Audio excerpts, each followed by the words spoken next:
بسم الله الرحمن الرحيم. اللهم صل على سيدنا ونبينا مولانا محمد وعلى آله وصحبه وسلم. أما بعد maanta oo bishu tahay 25kii bishii 6aad 3 bishii 6aad baaranturay maalin isniin tahay goobtuna tahay hotel guuleed halkan waxaan ku fadhinaa 14 xildhibaan oo ah golaha deegaanka ee degmada Gabiley 14 xildhibaan oo muddo ah ba ka hadlayay sida sharcigu qabo marba meel jaranjarta maamul anagoo tixgelinayna bishii 7aad ee sanadkii hore anu loo soo gudbiyay magaranaysa wasaaradda in wax ka qabasho mar anagoo cusub bishii 2aad ee sanadka ay noo yimaadeen wasiir ku-xigeenka iyo DG-ga wasaaradda arrimaha gudaha dhexgal maamulka iyo khilaafka yimiday magaranaysa sida hawluhu u socdaan anagoo iyagoo markii garqaadkaasi yimiday eeda la saaray inuu maamulku qaldamay la yiri dabadeedna si ayna Gabiley waxa magarasa hore isku qabsi hore jiray xildhibaanadii naga horeeyay si aan taas u dhicin sanadka maanta waxaan idinku codsi iyo martiba idinka nahay inaad halka ku joojisaan oo sanadkii hore la ilaabo oo sanadkan la sameeyo miisaaniyad details leh waanu ka aqbalnay waxaan sameeynay miisaaniyad detailskeeda oo sanadkii hore wixii ku jiray miisaaniyadii hore ee magnaa ayaanu samar labaad ku celinay miisaaniyadaan marka labaad ku celinay waxay leedahay details bisha 3aad ka bilaabmaysa wixii la qabanayo bisha 4aad wixii la qabanayo bisha 5aad wixii la qabanayo bisha 6aad waxa kale leedahay saddex bilood kasta xisaab xid wasaaradda bishii 4aad 25keediiba waxaan u gudbinay barasaabka gobolka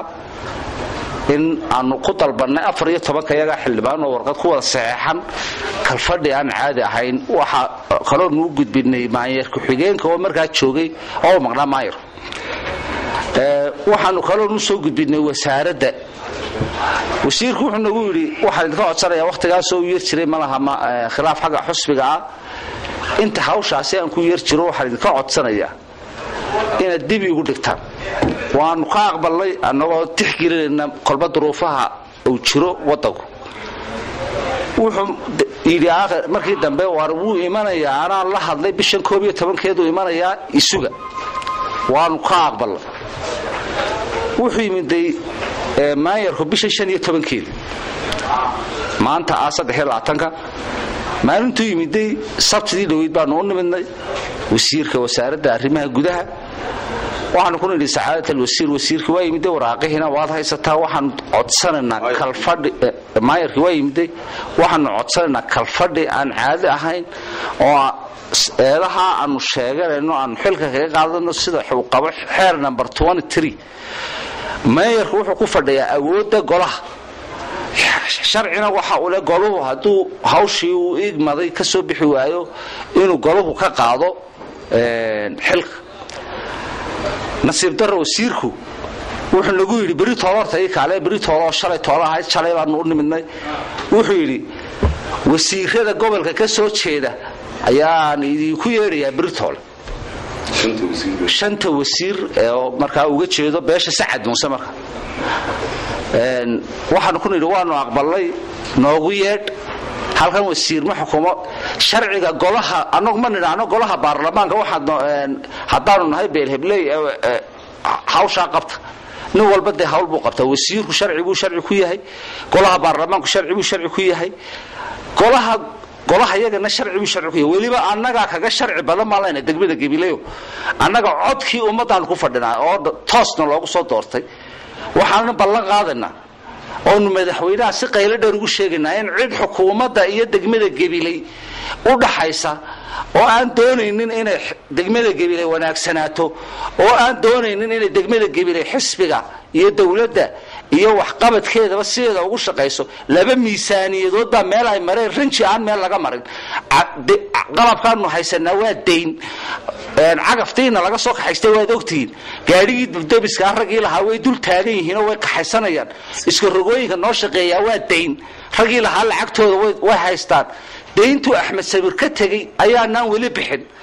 waxaanu leenahay shaqaalaha maanta bisha maanta ay 3 dakhliga gabilay soo galan loo ogyahay rabadaana ay soo galayso waxba noo baahanahay in hay'adaha caawimada ay soo gaadhaan gabilay si shaqaalaha dhulka xeedho loo sii raashin waayo bilaa mushahar weey mushaharkoodii meel maray lama qeeqan bangigu uu casihay waan u tagnay wuxuu yiri 3 bilood soo socdaan waxba la helay idinkuna wax ka waramaysa wax kale waxaan ku leenahay dumista ka dhacday madaxweyne anagoo tixgelinay madaxweynenimada cid inoo dhaxaysa jirta oo kala turjumaanta gabilay iyo maamulka hadii aad maamulku yahay akbar xagaaga ka yahay degmadii gabilay akbar ka noqotaan ku leenahay anoo waxaan leenahay gabilay akbar ka noqoto wax ka weynaato qof kasto sharciga ka baxa way u dhamaanaysaa waxaan intaasi ku daraya intayadaas 14 kayagaasiba waxaanu kalsoonida kala noqonay oo